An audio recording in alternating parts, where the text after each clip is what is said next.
Good afternoon, everyone, and welcome to the June Keys Penguin Habitat. My name's Michelle. I'm joined today with Kelly and 20 of our 23 penguins. We have 23, but 3 are in our back area. Those are our chicks that are pretty much what we're classifying as juveniles now because they are no longer the size of chicks. They are actually the same size as these adults. They look a little bit different, though, because they have a different feather configuration where they don't have that double black band. They only have a single white chest. Now you'll notice that we have a lot of penguins in different stages of molt. Now our penguins go through something called a catastrophic molt, meaning that they lose all their feathers pretty much at once, whereas a normal bird would lose one feather here, one feather there. On our penguins, they tend to like to go all at once. And the big thing is they don't go into the water very often when they're in this molt. They can, so I don't want to give you misinformation, but they can jump into the water, but they're not as waterproof. And so they'll have to come out very quickly because they can get waterlogged. Now, what you're seeing is different stages of molt. We have some that have completely gone through molt. Admiral is almost finishing up. Oh, right there in the front. That is a stare. Stare has his new feather coat on. He looks nice and pretty. And the way you can really tell is that his black feathers on his back look black, whereas everybody else's has this brownish quality. And that's because they are getting ready to molt. So like I said, we have different stages. They tend to lose their chest feathers and their back feathers first. The head is the last thing to go. You'll notice that they will go ahead and help each other out during by allopreening. Let me see if Robbie wants any.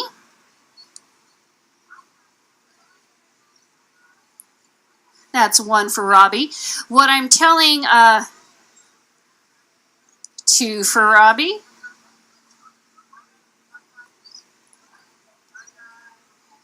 That's 3. During molt, they will eat a lot of food. That is 4 for Robbie.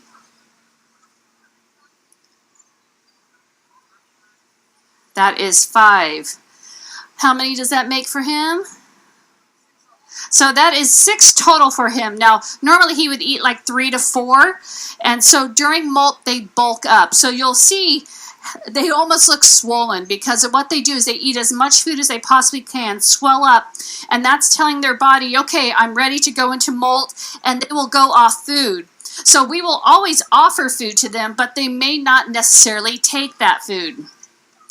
And like I said, they go through a lot of food while before they go into molt. When they're molting, they're not that interested, and when they're off molt, they kind of will go back to their normal eating patterns of like 2 or 3 fish. Now, one thing that they do happen, what happens is they get very testy. They get,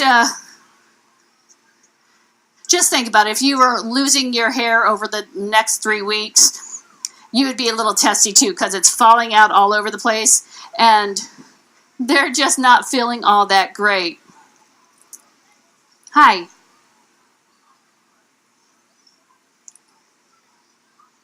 Nope. But like I said, we will always offer that food to them.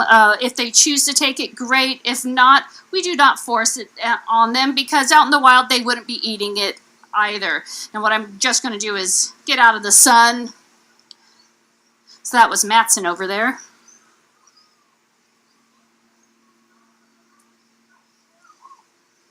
And as you see, there are feathers everywhere. Kelly's lucky job before we open is to sweep up as many feathers as she possibly can.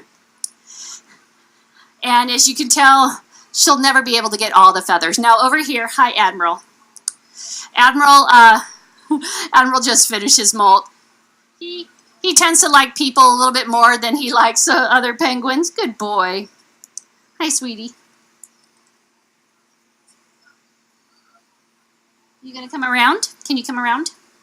Come over here. There you go. Now we do something called allopreening as well. So when Admiral was going through his molt, he would come over and he would pretty much ask for me to scratch him, get those feathers off, Good boy. But one of the things that we do is we work on our relationships with our penguins. And so they know when I come over and come in that nothing bad's going to happen. And they allow us to do this. So I can check out his flippers. I can check out his beak, his eyes. Good job.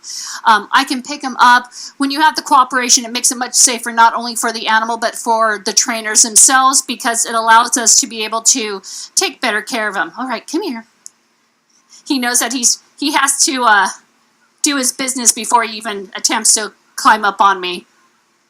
Now, our chicks have already gone through their molt. They did that as they were growing up. They got their new feathers in, but we aren't putting them on exhibit yet until we feel that they're 100% ready. So what we do is before we open, we have little swim parties for them.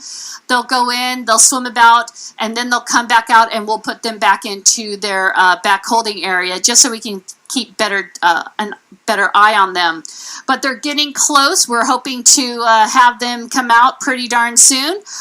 Check our website for those information as well as our Facebook, or you can go to explore.org.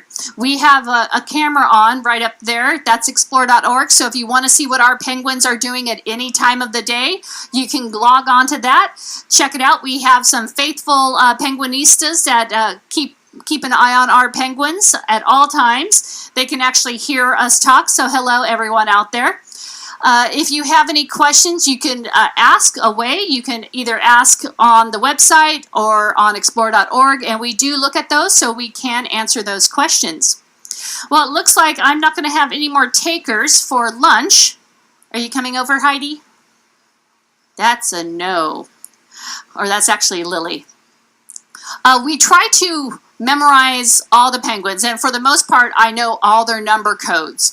The one thing that when they go through a molt, they actually swell up so much